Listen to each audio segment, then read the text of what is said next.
Ana mana bira guyyaa san isaan miidhamaa natti ta'e malee miidhama Akkamitti miidhamne hin beeku. Yoo raajuu san gartee qabee manatti deebisellee gurbaa bakkuma dheengaddanni itti hidhametti. Akkas egaa dhiirummaa ta'e akkasii si beekna jechuudha. Gabaabduu yoonan immoo qulqullina san kan hin dhugaan qabaadhu taate raajees manatti deebisee gurbaa sanis qabumaafiin ta'a. Assalaamu alaikum warahmatullahi wabarakatuh. Maatii YouTube channel Gola Aartii Family ilmaan Oromoo kanneen biyya keessa jirtanis ka biyya hambaa hundi keessanuu warreen amantii adda addaa qabdan bakka jirtanitti nageenyi Rabbii isin bira haa jiraatu. Manni ittiin argu jirtan kun mana raajeeti. Mana raajeetti wanni inni argameef ni beeytan jeetii yaada. Akkasumatti osoo hin beekin ammoo deemaallee dhufee waan na mudate. Viidiyoo jalqabaarraa kaasee eega marte booda isiillee gartee akka viidiyoon irraa maru jirtu dubbatte eegas illee kaameraa nuu keeyseetii waan hin dhufeef waan hin godhuu deemuuf kanallee na gaafatte anammoo kumaan viidiyoo tana dura dabartee irratti isinitti dubbadhee turetti mana raajeetti argamee haadha mana isaa cinaa dhaabbadhee hanga dandeettii xiyyaatti raajee baasuudhaaf arraas barus eega isin na dhugoomsuu dadhabdan hujii xiyyaan ifiin dhugoomsaa jeetiin bakka tana dhufee kanaafan wantoota isin naan jechuu turtan san if baraaruufiin asitti illee argame if baraaruu qofa osoo hin ta'in ammas waan akkanaa nama siirii godhuufi kanallee dhabamsiisuun barbaada silaa kiyyaay ammoo rabbiin ofee na naqee waan kana keessaa rabbi na haa baasuu isinillee du'aa naa godhaadha amma immoo faayoo birattiin argamaa dumaashitiyya salaamtaa gaafadhu achi booda waan isaaniin jiullee anaaf beeka. Assalaamu alaikum warahmatullahi wabarakatuh. Jirra jirtu isiniin jenna. Akkuma argitan gaa viidiyoo kanaan dura isiniif gadhiisa jeetumaa yaada qaba. Gizee inni dura seenuu ani aan dhugaa rabbii akkuma gartee uummata kaan irratti akkuma uummata kaaniitti shirana yaada yookaan immoo anaa tana dhamaasee ilmaan keessaa na baasaa jee yaade garuu ani uggusaniif san siduma suman diruu ka'e. Ani uggusaniif suman diruu ka'e. Garuu ammoo akkaan sindirre kana goosise. Nallee jirtu niin beekan badii ta'uu eegaan gartee gurbaa san baase. Anillee gurbaa kana gartee jala qoradhee YouTube isaaniitu eegasii ilaalee karaa jeetis ilaalee waan hin godhuu deemu si cinaa dhaabbachuu fi si cinaa dhaabbachuu dhabuu osoon arkin.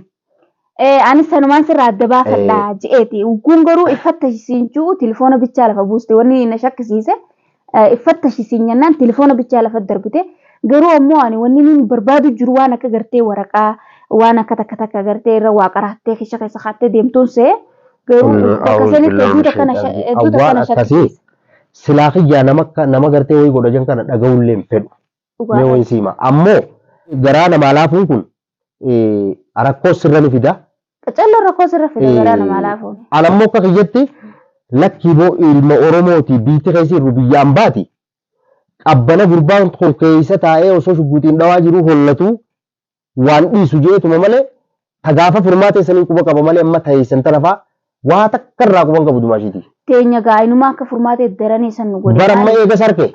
Abbaa jaarsaa fi jaartii waliin dhamaaseeti ilmaan isaa kana eenyu haa guddisu jee hin yaadne bakka maatummaan isaatu akkami jiraatti jeetis hin yaadne maaliif nama gaafsan si hin yaadin atillee jireenya isaa kana gartee itti dhamaastee jiraachuu yookaan dhabamuu takka gartee miti. Isa ni sin dhabamsiisnu jenneeti ni sin jiraachifnu. Hiileetu marootii takkatti kannine akka inni gartee jireenyuma isaa kana keessatti jibbee waa'ee gartee sheeyxaanummaa kanarraa hara gartee nagahummaa kana yaanii. Barammaa raajuma rabbi haa mul'isu malee. Nama akkanaa kana hin ajjeesan akka inni hin duune. Raajuma rabbi haa mul'isu malee tasaa ansan booda. Raajuu dhufaan sababa isaatiin seene. Anaa tokkaan itti baadhu beekan tatiyyaa. Gabaabdumatti maaliif yootti? Kanaafuu ati amma eega rabbiin keessatti naqeefu seentee miti. Garuu hanga raajuun gartee nagaa fayyaa mana isaa deebuutti numa cinaa dhaabbatta jeeyyaata.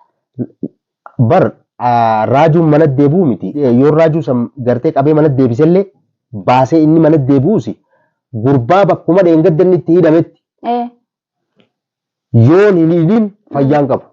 Akkas egaa dhiirummaa ta'e akkasii beekna jechuudha. Gabaabduu hidhaa sanitti deebiseetu maal? Hidhaa san dogonkortee dhugaan beekne irratti kunnee jirra malaan. Anaan taayyaatti irratti. Hideetumaan fuula kee fidee kaayee inshaallah yoo rabbi jee kunoo hidee amma booda hidhattis deebise harka wayiin keessaa qaba. Hin qabdu jettanii guyyaa isin akkan keessan jirre gartee hubattan. Hara jireenya hiyyaa deebi'a booda feetan mijjeeftan feetan akka feetan isintu godha. Nama jireenya namaa kanatti qaxxabatuuf gartee yaani namatti wannajuu kana nuti gartee akka isaan hin jiraanne akka isaan hin duune akkas gooneetuma jiruu addunyaa kanarra jiraachisna malee marraa takkatti shugutitti dhohinee hin ajjeesu. Isaan kun gartee miti jireenya nama nagaa kan maaliif dhaqanii itti taphatan maaliif dhaqanii laaqan. Nuti amma liqiin ittiin qaban liqii isaanitti hin qabu waliin beenu hin beekan sababiin naaf raajuun gartee maatii jaalalaa taanee nagaa fayyaan wajjin jiraachuu jiru kanaatu isaan cinqe. Tanuma biyya tana keessa wanni ammaate namni tokko jireenya isaa keessa tasgabbaa'ee adeemu taate fitinaan ni barbaaddi fitinaadhaan barbaadanii ammoo waan kana hundarraa illee walabaan jira bakki inni irraa dhufes akkumaan sitti himee ture fagoo asii miti toora kanallee hin galu. Silaan akkasitti duraanumaa beekee guyyaa san osoo beekee. An isinuma achittuu isa miidheetiin akka malee godhee deema ture silaa akkasitti beeke. Nama miidhees waan dhiisu. Ammoo miidhamaa yoo harkees hin dhiisu. An amma na bira guyyaa san isaan miidhamaan ta'e malee miidhama ta'e hin beekne. Eegasiin hubadhee eegasiin bare kana inshaallahu ta'ala keessaa isinumaan ba'a yoo rabbi jee akkumaan isiniin jee guyyaa irraa kana guutuu deemaa ooleetiin bakka tana dhufe lafti tun fagoodha. Mana kanaa'uu beekee bakka tana dhufuun yeroo hanga nama fudhattu ni beeytanii naannoo tana dhufee nama Oromoo gaafachaatiin suuta akkasitti dhufe namnummaan sunu yoo fakkeenyaaf gartee gurbaan san eega ba'e mana isaa beekee ittiin dhaqu nama mana raajeedhaa barbaadu akka jiraa jechuu yoo dhagayan taate wanni biraallee ni uumamte jechaatiin dhufe jechuu eegaan dhufellee ganda kana keessa hedduun zooree as keessallee ture bilbilaan isittillee bilbilee bilbilallee nama Oromoo naannoo isaanii tana ture ha bakka biraa jiruutu naa kanne bilbila isaanillee akkasittiin bilbila isirrattillee bilbilee waan gaa isiin nagootallee agartanii an osoo gartee najjeefte osoo isiin naqalte illee osumaan raajee baasee fuula isiin fidin osoon gurbaa san qabee fuula isiitii fi fuula raajee hin fidin miidhaan irra ga'in malee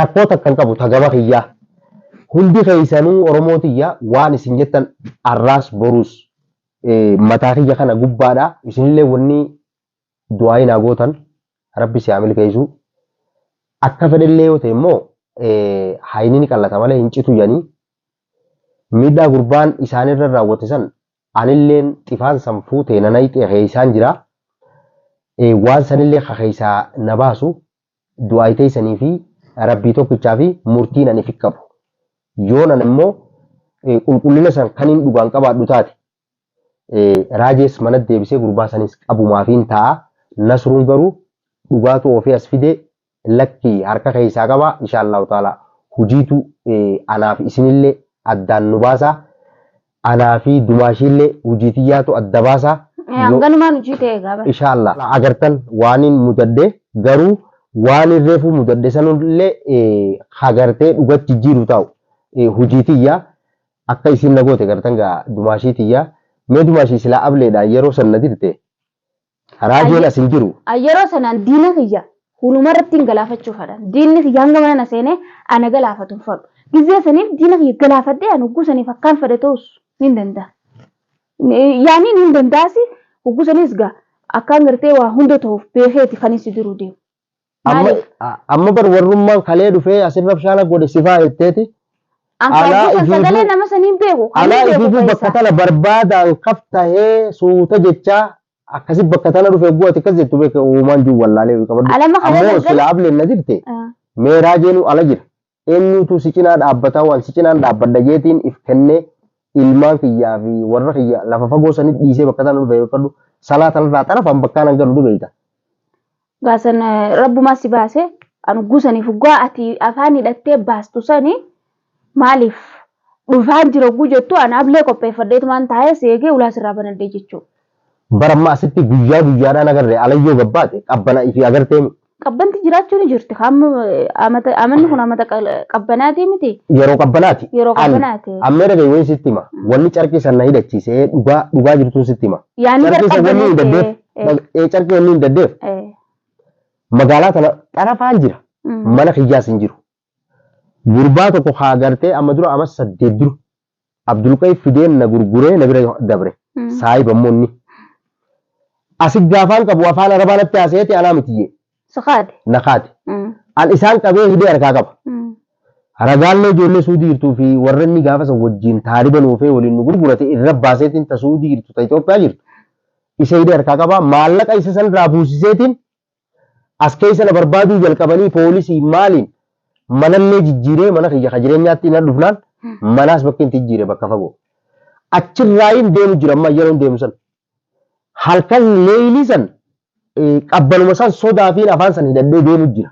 Malee waan biraa. Malee waan biraa makiinaan irra dhufee murteessa makiinaa osoo gartee makiinaa cufaa dhufe nagaa makiinaa banaa haayiluksii. Naagalee. San irratti hin dhufe. Baga rabbi si baasisan maafuu egaa harka keessaan qabaanne baga rabbiin si baase. Insha Allah ta'ala gartee harka keessaa qabdaa keessaan qabdu akkuma amma gartee hordoftoota duratti si dubbachuuf jiru kana. Waadaa seentee jirtaa bar. Waadaa seeneetiin jira. Hujumatii jaatiitu harkaas keessa la keessisee kalatti na sun keessaa qabaana echisiisa. Lakkee keessaan qabus hujumatii jaan na echisiisa. Ammoo kanuma nan dirinuu hanga sumaa'u. Alhamdulillah rabbiin na baase. Insha Allah ta'ala takkanaati. Oromooti yagaa takkanaati insha Allah ta'ala warri kaabaa kakibbaa baafidhiya. Biyya keessaa fi biyya ambaa warri jirtan hundi keessanuu obboleeyyan kiyya du'aa inaa godhaa. Rabbi si hamil keessu jaati hundi keessanuu du'aa inaa godhaa. Ammallee akkumaan kalee viidiyoo irratti isinit dubbadhee nasru deem dhaqiyyattan osoo isin naanuun jiiniin dirqama fikkannee jiran deemee dhufe wanni kana booda barbaadu immoo isii cinaa dhaabbadhee abbaa mana sii mana deebisee gurbaan hidhaarraa harka kiyyaanii kee gallakkise san hidha deebisuudha insha Allah ta'ala gaafa san wal agarraan viidiyoolee hedduu isinii hin maru hanga viidiyootti aantu viidiyoo milkiitii wal agarru assalamu alaikum warahmatullahi wabarakatuh oromootii